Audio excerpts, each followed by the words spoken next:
That's right, folks. Another episode of the Razzball Fantasy Football Podcast. And today is a sorry episode, folks. It's Fantasy Football Bust.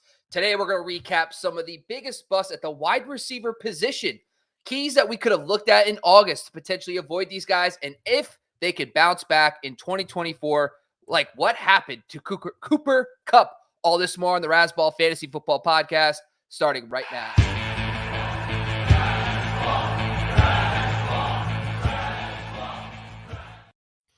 And to help us distinguish what we should have known is the distinguished author himself, the guy who is writing up all the top wide receiver busts and steals for Razzball right now. It's Matthew Stiles. You go follow him, Stiles8 on Twitter. What's going on, Stiles?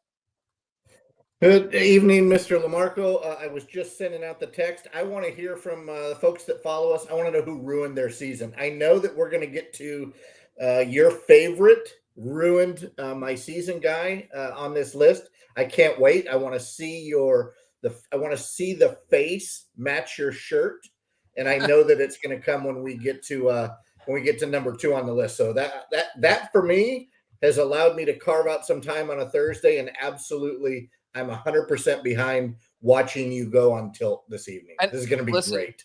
I love the fact that we've moved on from pleasantries, and we genuinely like each other enough to enjoy the pain that we see in each other. That's when you know you've reached friendship, and I enjoy that with you, Matt. The other aspect of today is we know the people aren't stupid. Everybody knows who busted. Everybody might have a different top 5. This is your top 5, so other people might have another player in here. So we don't need to tell you a player busted. But what we're going to do today is understand if we could have seen it coming. Whether it's injuries preseason, whether it's coaching changes, whether it was, players around them changing, things that we could have identified preseason to help us in 2024 and beyond, not make the mistake again. And on top of that, better yet, will they bounce back in 2024? So let's get into this right now, Matt. We're going to start it with your Packers because we had to start with someone from Green Bay. It's Christian Watson. Now, Watson was drafted pretty early in drafts, 22nd wide receiver on ADP. And by the way, if you're not using the Razzball ADP tool, I don't know what you're doing. We condense all the top ADP, put it in one place for you, so go check it out on football.razzball.com. The fantasy finish in PPR points per game was wide receiver 44, so basically double. So what did you learn about Christian Watson in your bust article, and are you willing to take a shot on him in 2024? So, most of my articles, you're going to get at least one little piece of the Packers. This one makes complete sense.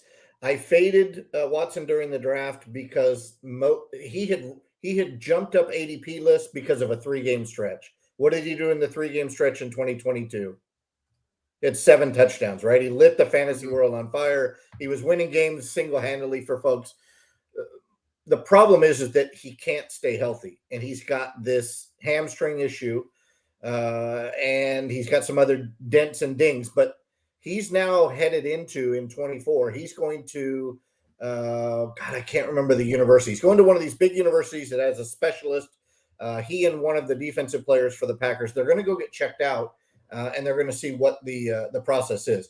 What I saw going into the year was a guy being drafted in the top 36, actually top 24 of wide receivers who did not have a full, clean bill of health. So I was steering away from him. I was happier to take a guy like Romeo Doubs. But again, we've talked about the guys that I was looking at.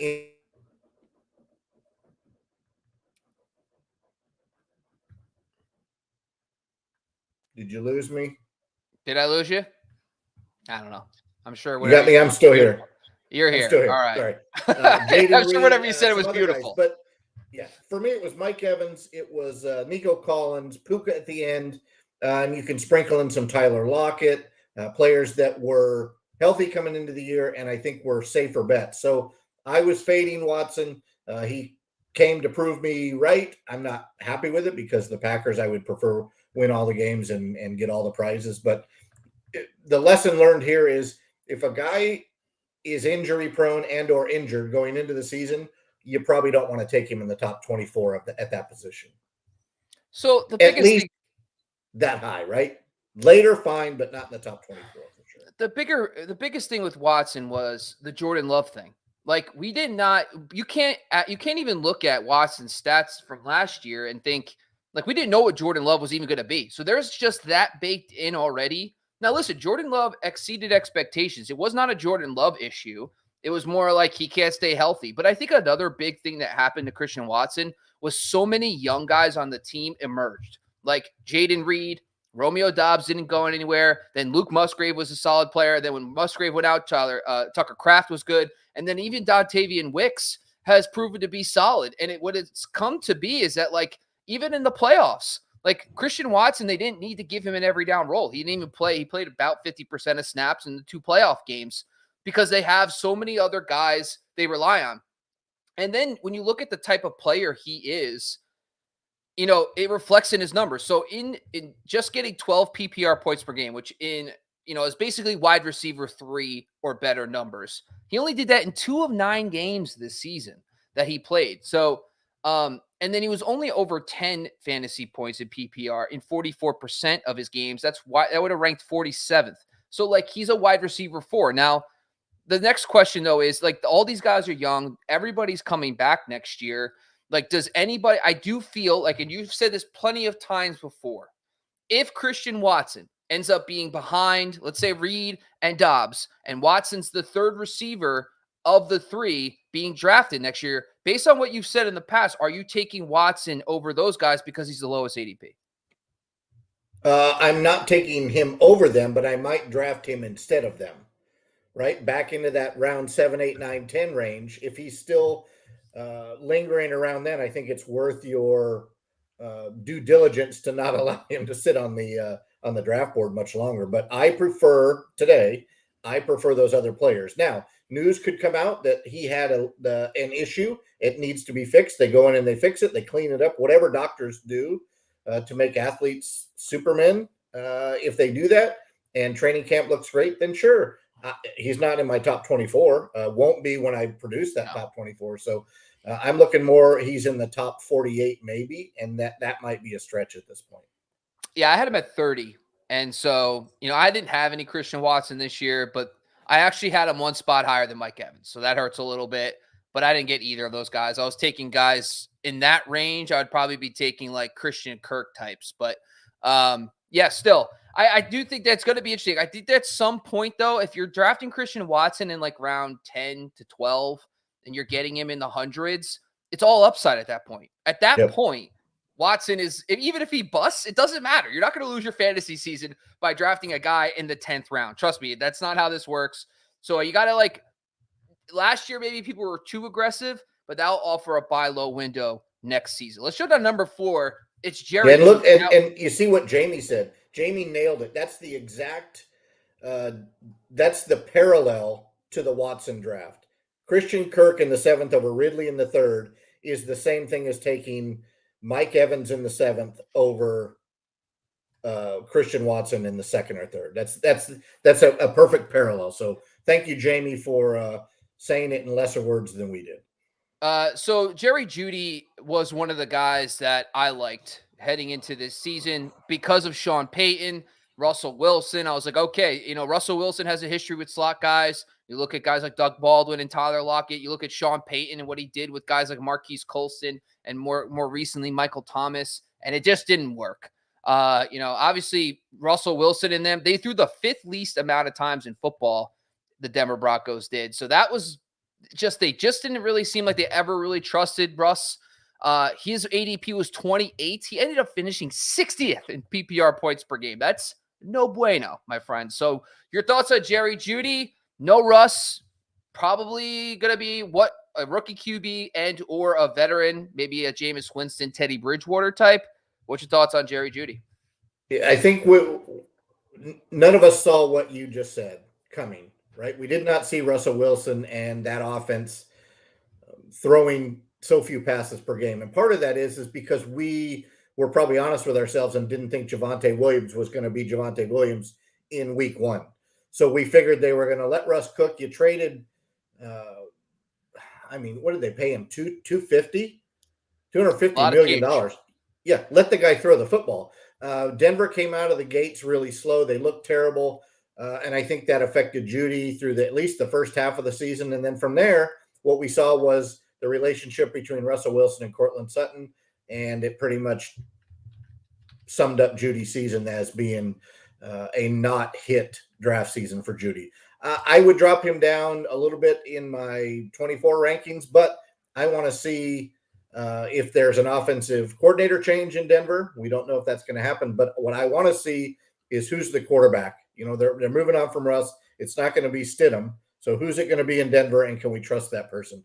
If it's Jameis Winston, give me all the Jeudy and Courtland Sutton you can possibly fit onto my rosters, because we like Jameis. He doesn't have a conscience. He just chucks the ball all day. But if it's somebody that's more lackluster and kind of a throw from the check down guy, I don't know that I'm a big fan for Jeudy in 24. You know, one of the biggest things that I talk about a lot is continuity. And so this offense moved to Sean Payton, new scheme after Nathaniel Hackett the year before. Before that, there was another offensive coordinator there. So the Broncos have gone through so much change over the last 3 years, every single season. So like Jerry Jeudy being a young player, he's had to learn a new playbook every single season. Essentially, he's been in the NFL. Now, not to make excuses, but like, you know, Russell Wilson, like we kind of figured that Sean Payton would have maximized or bring back Russ to where he was. The weirdest part was like Jerry Jeudy was like, they actually used a vertical style passing game. Even Jeudy in the slot had a decently high ADOT this season.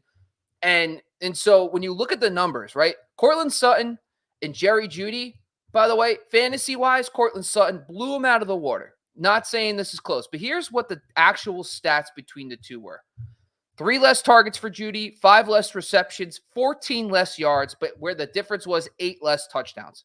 So, you know, like you would think that Courtland Sutton had like 25, 30 more targets this season. But in reality, when you watch the games, just for some reason, like Courtland Sutton would go up and make these tough contested catches for touchdowns. And then when you watch Jeudy, the ball would be 40 yards over his head that way. Like, it was wild. It was a wild thing to watch. Like, him and Russ had zero chemistry. Now, I do think that the Broncos are not in a great spot to get a quarterback. I do think that Teddy Bridgewater or Jameis Winston makes some sense here. Their ties to Sean Payton, of course. They bring those guys in. They can kind of stabilize the offense a little bit. But Sean Payton has proven, especially with Teddy Bridgewater a few years back, that he can win with these guys. So do you think there's any chance they bring in one of those guys, or you think they're going to try to go all in on the draft? Was that your post today where you asked which quarterback to go to Denver with Sean Payton? Yeah, I voted on that as Jameis. And when I did that, Jameis was over 75, maybe 85%. I think he was at 88% of the people that voted on your poll. You'll see it when it closes tomorrow. But I would have Bridgewater a close second to him. And I think both veterans, they know Sean Payton inside and out, right? The locker room, the dinner table, the coaching meetings, all of those things. So I think it makes sense for them to maybe draft a quarterback, not in the first round, but a little bit later, and grow that quarterback with Teddy or Jameis being the starter for at least a year. Yeah, that makes a lot of sense. And listen, I think it was weird, right? Like for a while, Russ was there was something about it early on in the offseason. We heard rumblings that Russell Wilson was annoying Drew Brees and Sean Payton was being like, I remember this weird report, and like, it just seemed like Russ was never Sean Payton's guy. And a lot of these coaches do this stuff. We saw it with Josh McDaniels, with Derek Carr. They come in, they don't like the players that are currently on the roster, and they want to go get their own guys. And I think that's kind of what Sean Payton was. He inherited Russell Wilson because of the contract. He had to do it. But you could just tell, like, even when Russ was playing a little better, they sat him because they didn't want to deal with him anymore. And they were not even out of the playoff race yet. So there's some level of like, you want Sean Payton just to get his guy, because like at least the confidence you'll have in his quarterback, I think, will trickle down to the rest of these guys. Like Jeudy will have another year in the system, which is good. Now, Jeudy is a free agent in 2025, so he does have another year under in this offense. So I do think that there will be a buy low opportunity. But I guess the question is, are you going back to Sutton again for next year, or are you going to go with Jeudy? I'm probably not going to pay up for Sutton, right? He's going to get drafted based on his touchdowns. And people remember touchdowns, but like you said, you're talking about a handful of difference in targets and receptions. So Jeudy, you're going to get at a discount. And if it's the right quarterback, especially one that's familiar with Peyton's schemes, then I'll take Jeudy at the discount and let somebody overpay for something. Yeah, I think I'm probably going to take a wait and see approach on this. If they get a guy like Teddy Bridgewater, I could see Jerry Jeudy getting back to some like solid wide receiver 3 numbers in PPR formats with Teddy Bridgewater, or even Jameis little slinging it. But for now, I'm going to not get on board with this just yet. Let's jump down to number 3, T. Higgins, by the way. Just for some reason, it just feels like the Cincinnati Bengals just can't get it all together. Like they can't all stay healthy. Burrow keeps getting hurt. Jamar Chase, T. Higgins, everybody gets hurt. And so they just, for some reason, this team has all the promise ever since they made the Super Bowl a few years ago. Just since then, it's been injury after injury. ADP wide receiver 14, finished this season as a wide receiver 43 at PPR. What's your thoughts about T. Higgins? What did you learn? And what do you think about him in 2024? He's got to stay on the field. Burrow's got to stay on the field. But even with Jake Browning, the Bengals receivers did well. The issue is, where's T. Higgins going to go? Is he going to come back to Cincinnati, or are we going to see him go to a really good offense or a really crappy offense?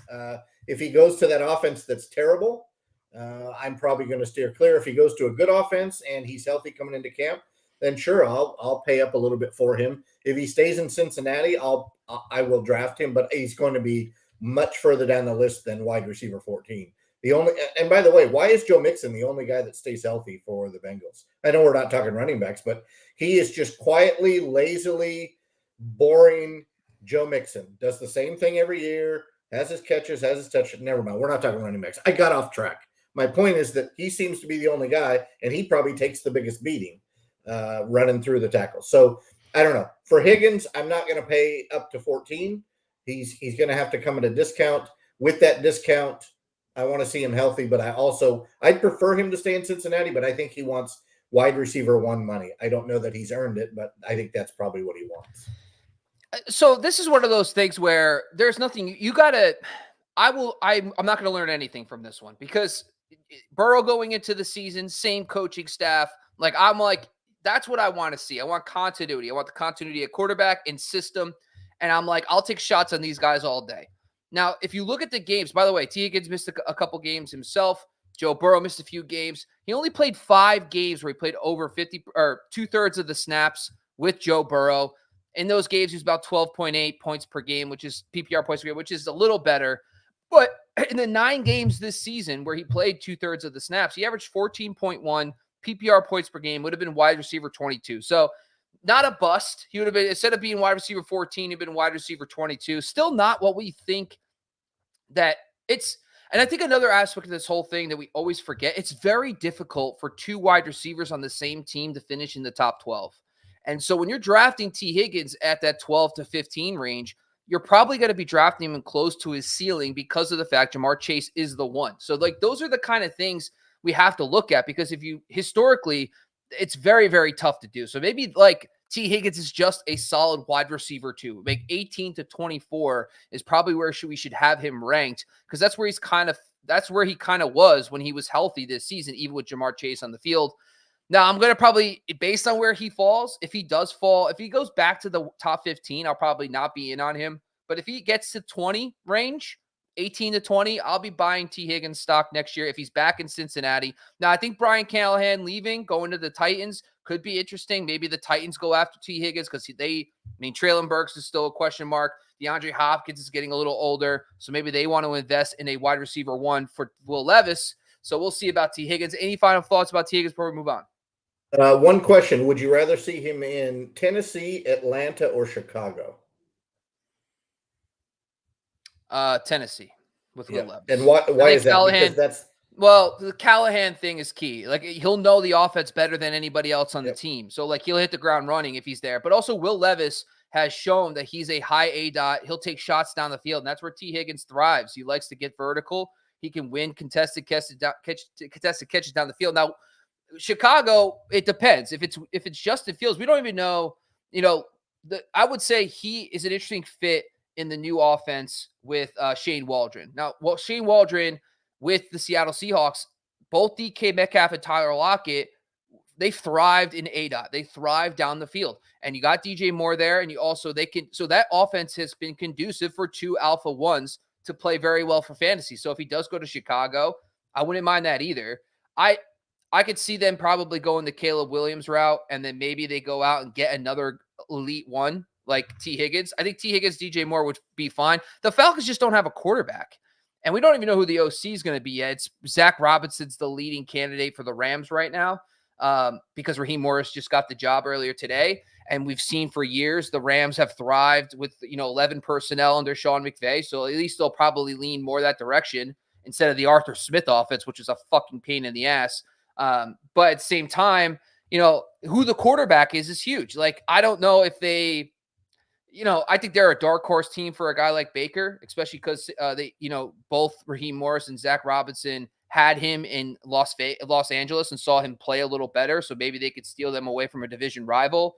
But I also could see the Falcons being one of the teams that trade up to get number one if the Bears decide to go with Justin Fields. So, but yeah, that's a long-winded answer. But yeah, what's your thoughts? I want to see, like you said, what's going to happen with Fields. Does he go to Atlanta? Does Atlanta draft a quarterback? Where's Baker going to go now that Canales is gone? So yeah, there's a lot of shakeup with those. There's a handful of teams that are going to have a lot of moving parts. So for me, it all depends on where Higgins ends up. If he's in Cincinnati, I'm with you, 18 to 22 or 18 to 24 maybe. If he goes to another high-flying offense, I can see him in that same range, maybe a little bit higher. But I'm probably out anywhere in that top 15 to 18. Me and Matt will tell you, Jamie, to everybody, the salary cap is a mirage. After we saw the freaking Saints sign Derek Carr last year, I just gave up. I go, at this point, nothing matters. It's all monopoly money. It really is wild how they can maneuver and manipulate things. The Saints had like 50, they were minus like 60,000, 60 million, my apologies, over the salary cap. And then they just moved things around and then boom, they got Derek Carr. So I'm like, I don't even know how this works. I'm done trying to learn. If they want to get T. Higgins, they'll make it work. All right. Let's go to number 2, which should be number 1, is Jaylen Waddle. The guy he gets such a pass in fantasy football. Like, it's wild. I'm glad you have him on the list. I appreciate you for that. That's why we've moved on from acquaintance to friendship, Matt. He was ADP wide receiver 11. I was extremely aggressive on Waddle this year. I had him again, but this is another reminder how tough it is for 2 top 12 wide receivers on the same team. He finishes the wide receiver 22, so not a complete bust. But what's your thoughts about Waddle? What'd you learn? And are you taking a shot on him in 2024? So this is going to be almost like a congressional hearing, where I'm going to tell you this. I love Jaylen Waddle. I'll take the discount going into 24, but I am going to concede my time, Bob, to you. Tell me your thoughts, 2023 Jaylen Waddle. Before you say anything, just one deep breath in through the nose, out through the mouth. Bob, what are your thoughts on 2023 Jaylen Waddle? Go. Jaylen Waddle is the Tyreek Hill handcuff. So if you look at the games with Tyreek Hill, when Tyreek Hill played 50% of the snaps or more, he averaged 13 PPR points per game. That would have been wide receiver 30. So we say he finishes a wide receiver 22. He wasn't even a top 24 wide receiver. When Tyreek Hill's on the field, he is a 5 for 65 guy. That's what he does every game, every single time, and that's fine. But when you draft him in the 2nd or 3rd round, that's not good enough. So next year, I guarantee you this, Jaylen Waddle will be a top 24 receiver in everybody's ranks. He will not be in mine because he might finish as wide receiver 22. But when you look at the games with Tyreek Hill, he was clearly a mid-range wide receiver 3. Okay. In the games that Tyreek Hill left early, essentially played less than 50% of the snaps, or he did not play, he averaged 21.1 PPR points per game in those games. So unless Tyreek Hill's out of the lineup, that's what I'm saying. Just draft. If Waddle was going in the 6th round, he'd be a great handcuff. I would take him all day if I had Tyreek Hill. It'd be a great handcuff to have. Tyreek Hill, by the way, is coming back. I know he was saying it might be his last season. I'm not buying it. I think Tyreek Hill comes back next year because he wants the 2,000 yards. And knowing that Tyreek Hill wants 2,000 yards, what do you think the Dolphins are going to do next year? They're going to feed him the ball over and over again. Now, granted, I do think Jaylen Waddle is a great dynasty asset long-term, because I do think there will be a point where Tyreek Hill does call it quits within the next year or 2. And then Jaylen Waddle will now become the alpha one in a Mike McDaniel solid 2 offense. So I think there is a dynasty long-term view you could take with Waddle. Maybe you buy him if you're a team that's not necessarily competing so much right now, and you trade him off with somebody else, maybe a little older veteran that might be doing a little better. But 2024, no thank you. Unless Tyreek Hill decides to call it quits, then I'm all in on Jaylen Waddle. But until then, no thanks. Matt, any final thoughts before we move on to number one? Well, I commend you. You did not go off the rails. No, I You didn't. I'm on the rails, Matt. You kept your bearing. Let's remember this. In the fantasy playoffs, we told you got to play Waddle, you got to play Waddle, you got to play Waddle. You remember the game where he went 1 for 50 and then went to the locker room? That was fun. No, Matt, I don't remember. I don't remember these things. You talk to me like I don't know when I lived it. So I felt everything that Waddle did this year because I sat him only twice, and it was the 2 fucking games against the Jets where he went off. So I can't. No, now I'm up. No, I see what you're doing. I see what you're doing. You're trying to wind me up, trying to get me off the rails. You know what, Matt? We got to move on. We're at 25 minutes. Cooper Kupp, number 1. All right, Cooper Kupp, by the way, this guy I was all in on. I had him as my number 1 wide receiver in fantasy before the hamstring injury in early August. ADP actually still was in the top 5 in ADP up until September. And then he finishes the wide receiver 24. So talk to us about Cooper Kupp. Are you giving him another chance in 2024? Not at where I took him. Razzball, I was ecstatic. I got him at number 4. I ran from the number 4 pick. I had streamers and I had sparklers. I was jumping for joy. I was loving it. I got Puka with my last pick in Razzball, which I was very happy with. But let me tell you what, those could have been inverted, and the value would have been about the same. Kupp had 3, 4, 5 drops down the stretch. Doesn't look like himself. He's not getting a lot of separation, which he was getting tons of separation when he was healthy. So I think he's going to come with a significant discount based on 23's draft, but it's not going to be a discount enough where I'm going to end up rostering Cooper Kupp. And I think he's going to play well in 24, but I don't know that I can afford to draft Cooper Kupp in 24. Take a wild guess who led the NFL in drops this season. The last stat, it's a really good receiver. God bless it. I know it too because I just read it. You're going to tell me, and I'm going to lie and tell you I knew that, but I probably didn't know it. Puka Nacua. I don't know why you'd even want to do that. We were I'm almost just saying. family. I'm just saying, bro. Oh yeah, you're true. Family. I love that. Anyway, I am good. I can't wait to see the first ADPs on Cooper Kupp. I am gonna go all in on Cooper Kupp next year. So there's gonna be a lot of overreactions. He's over the hill. He's over 30. Matthew Stafford's getting over. Okay, first of all, Matthew Stafford is still younger than when Aaron Rodgers was the MVP of the league. So Matthew Stafford will be fine. We just saw Matthew Stafford play 15 games, look healthy, got back into the groove. I love that. Puka Nacua, by the way, love Puka Nacua. I think he's going to be fantastic. I do think the days of Cooper Kupp being the wide receiver 1 overall are probably behind us. But at the same time, if you look at his season, number 1, gets the hamstring injury in August, does not play the first month or so of the season, okay? Then he suffers a low ankle sprain in week 11, plays half of week 11, week 12 plays on the injured ankle. So he only played 9 healthy games this season with Stafford because Stafford missed 1 game in the game against your Packers. He played with the backup, wasn't great. In the 9 healthy games with Stafford, 16.7 PPR points per game. That would have been wide receiver 10. I guarantee you Cooper Kupp will probably be an afterthought. People will be all in on Puka. Love Puka. Fine with Puka. But there's going to be a huge buying opportunity here for Cooper Kupp next year when he's healthy. Now, the biggest concern, though, is his drop rate. His catch rate went down 14%.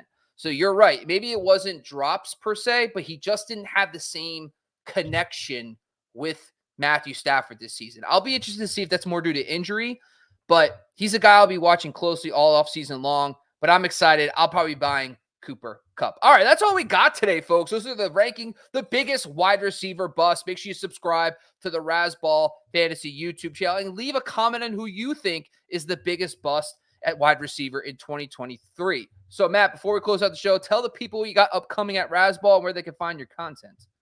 Everything's on Razzball NFL. This article for the wide receiver bust is out there, and this week, live and in person, is the wide receiver steals from 2023. And then in a couple weeks, we will start as a collective group to post our overall rankings moving into 2024 by position. So stand by, look for that stuff. Last question for you, Bob, before you wrap it up. Can you get Cooper Kupp in the middle of the third round in 2024? Absolutely. 100%. Then I'm with you. Puka, yeah, he's going to go third round all day. I think we just did the top 24, and I don't even think Cooper Kupp was even in the thought process yet. Nope. I think he'll probably be in maybe at the 3-4 turn range. I do believe, though, he's the type of player, because of his history, though, if he starts burning up camp, looks healthy, and you start hearing all the camp reports, and then he goes out, and because the thing about the Rams, they do not play their stars in the preseason, so you're not going to see Cooper Kupp dominating in the preseason. So I am curious to see where it goes, but if he ends up in the third round, I'll be taking Cooper Kupp all day long. What are your thoughts? You taking him there? You're in? Yeah, I like the 3-4 turn. Absolutely. All right, that's all we got today, folks. Thanks for joining us once again. Make sure to subscribe to the Razzball Fantasy YouTube channel. Go to IG and TikTok at Razzball Fantasy. And, of course, go to football.razzball.com and check out all the great content you need to win your fantasy league. I want to thank my co-host once again, Matthew Stiles. Go follow him at Stiles08 on Twitter. Go follow me at Bobby LaMarco. We are out of here, folks.